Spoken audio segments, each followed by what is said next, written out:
اعوذ باللہ من الشیطان الرجیم بسم اللہ الرحمن الرحیم وخلف من بعدهم خلف ورثوا الکتاب یأخذون عرض هذا الادنی ویقولون سیغفر لنا وإن یأتهم عرض مثله یأخذوه ألم یؤخذ علیہم میثاق الکتاب ان لا یقولوا علی اللہ الا الحق ودرسوا ما فیہ والدار الآخرۃ خیر للذین یتقون افلا تعقلون۔ ان کے بعد ناخلف لوگ جانشین ہوئے جو کتاب کے وارث بنے، وہ اس حقیر دنیا کا مال و متاع سمیٹتے ہیں اور کہتے ہیں کہ ان قریب ہمیں تو بخش ہی دیا جائے گا، اور اگر ایسا ہی مال و متاع ان کے سامنے پھر آئے تو اس کو بھی لے لیں۔ کیا ان پر کتاب کا پختہ عہد نہیں لیا گیا تھا کہ وہ اللہ تعالیٰ پر حق کے سوا کوئی اور بات نہیں کہیں گے، اور انہوں نے پڑھ رکھا ہے جو بھی ان میں ہے، اور آخرت کا گھر ہی ان کے لیے بہترین ہے جو اللہ تعالیٰ سے ڈر کر رہتے ہیں۔ کیا پھر بھی تم سمجھتے نہیں ہو؟ آج ہم نے سورۃ الاعراف کی آیت نمبر 169 کی تلاوت کی، اس کا ترجمہ آپ نے سنا۔ اس میں بہت بڑی حقیقتوں کی طرف اشارہ کیا گیا ہے جو کہ ہر دور میں جو کہ مسائل جو رہے ہیں ان کی طرف اشارہ کیا گیا ہے، اور جو آج کل کے جو جس دنیا میں ہم رہ رہے ہیں وہ بھی اس میں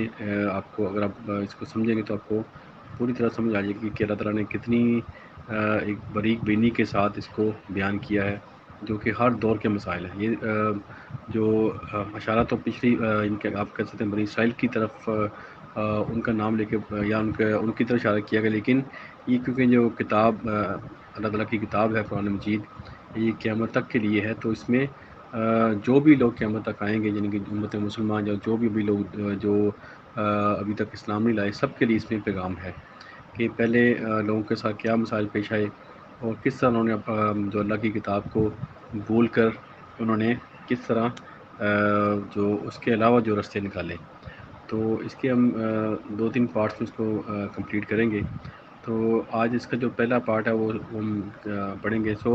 ان کے بعد ناخلف لوگ جانشین ہوئے جو کتاب کے وارث بنے۔ تو ناخلف مطلب کہ جو کہ جنہوں نے مخالفت کی اللہ کے احکامات کی، اور کہ جو کہ اس کے اہل نہیں تھے وہ اس کے وارث بنے۔ تو وارث جو جیسا کہ ہم نے پڑھا ہوا ہے کہ نبی پاک صلی اللہ علیہ وسلم نے فرمایا کہ جو نبیوں کے جو وارث ہوتے ہیں وہ علماء کرام ہوتے ہیں، جو کہ کتاب کا علم رکھتے ہیں اور اس پر عمل کرتے ہیں اور اس کو آگے پھیلاتے ہیں۔ وہ اللہ تعالیٰ کی کتاب کے اور نبیوں کے وارث ہوتے ہیں۔ تو یہ اشارہ ہم کہہ سکتے ہیں کہ علماء کرام کی طرف اشارہ کیا گیا جو کہ کتاب کا علم رکھتے ہیں۔ تو ناخلف مطلب وہ لوگ جنہوں نے اس کی مخالفت کی، حالانکہ وہ علم تو رکھتے ہیں لیکن انہوں نے مخالفت کس سینس میں کی کہ انہوں نے کتاب کے ایسے معنی نکالے جو کہ اللہ تعالیٰ نے نہیں فرمائے ہیں، یعنی کہ ایسی تعویلات، ایسی تفسیر کی اللہ تعالیٰ کی آیات کی جو کہ اللہ تعالیٰ کی کتاب اس کو پریزنٹ نہیں کرتی۔ اگر ہم پوری کتاب کو پڑھیں تو وہ جو انہوں نے چیزیں بیان کی ہوتی ہیں تو وہ اللہ تعالیٰ کی کتاب کی مخالفت کرتے ہیں۔ تو یہ اس طرف اشارہ کیا گیا ہے علماء کلام کی طرف۔ نبی پاک صلی اللہ علیہ وسلم نے فرمایا کہ قیامت کے نزدیک جو زمین کے اوپر جو سب سے بدبخت ترین طبقہ ہوگا وہ عالم ہوں گے۔ عالم سے مراد وہ کہ جو نااہل ہوں گے، جو حق پہ ہوں گے ان کا بہت درجہ ہے، وہ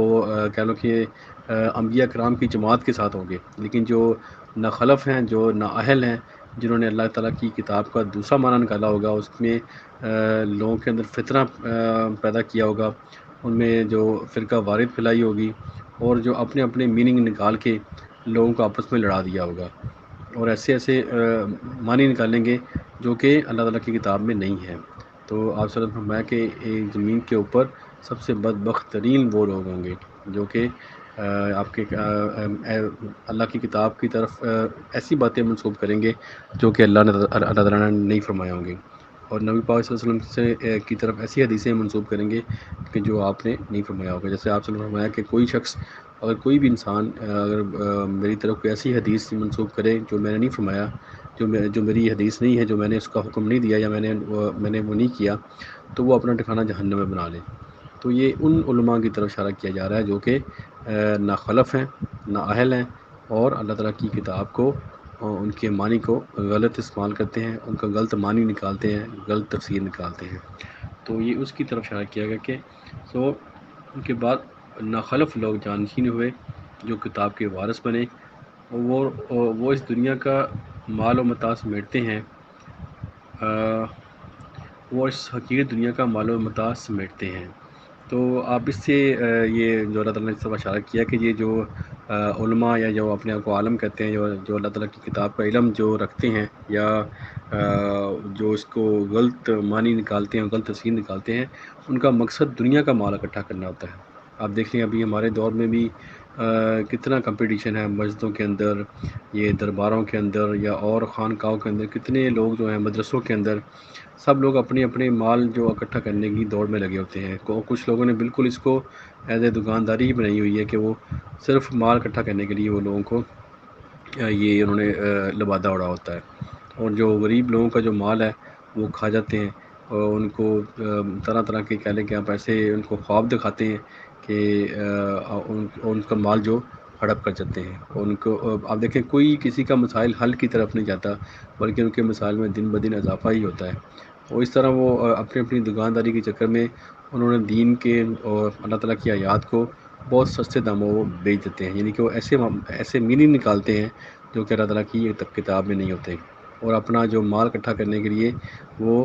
ہر ایک کو اس کے حساب سے ہی اپنے جو ان کا مسائل کا حل دے دیتے ہیں، جو کہ کتاب میں نہیں ہوتا، لیکن اپنی طرف سے اس کو کوئی اس کا معنی نکال کے لوگوں کو فتنہ میں مبتلا کر دیتے ہیں. تو یہ جو اللہ تعالیٰ نے فرمایا کہ وہ دنیا کا حقیر مال سمیٹتے ہیں، تو یہ اس طرف اشارہ ہے کہ وہ پیسوں کی خاطر جو اللہ تعالیٰ کی کتاب کے معنی کو بدل دیتے تھے. تو یہ پہلے بھی تھا اور آج بھی ہے، اور ہر دور میں یہ مسائل رہے ہیں. ضرورت اس بات کی ہے کہ ہم ان لوگوں سے ہوشیار رہیں اور اللہ تعالیٰ کی کتاب کا خود سے مطالعہ کریں، اس کو سمجھنے کی کوشش کریں، اور لوگوں کو حق بات جو بچائیں. اگر کوئی بھی اللہ تعالیٰ کی کتاب کے مقابلے میں کوئی ایسی چیزیں بیان کر رہا ہے تو ضرور اس کو روکنا چاہیے، کسی نہ کسی طریقے سے اس کی مخالفت کرنی چاہیے. چاہے ہم کچھ بھی تبدیلی نہ لے کے آ سکیں، لیکن ہمیں ایسی چیزوں کی مخالفت کرنی چاہیے جو اللہ تعالیٰ کی کتاب کے مخالف ہوں. تو انشاءاللہ اس کا باقی جو دوسرے پارٹ ہے وہ کل اور اس کے بعد ہم کمپلیٹ کریں گے اس کو انشاءاللہ. اللہ تعالیٰ ہم سب کو عمل کی توفیق دے، اور کوئی بھی دنیا میں جہاں کوئی بھی انسان پریشان، اللہ تعالیٰ اس کی پریشانی دور کرے. جو بیمار اللہ تعالیٰ کو شفا دے، اور جو فوت ہو چکی ہیں اللہ تعالیٰ کی مغفرت کرے. آمین. صدق اللہ العظیم. جزاک اللہ خیر.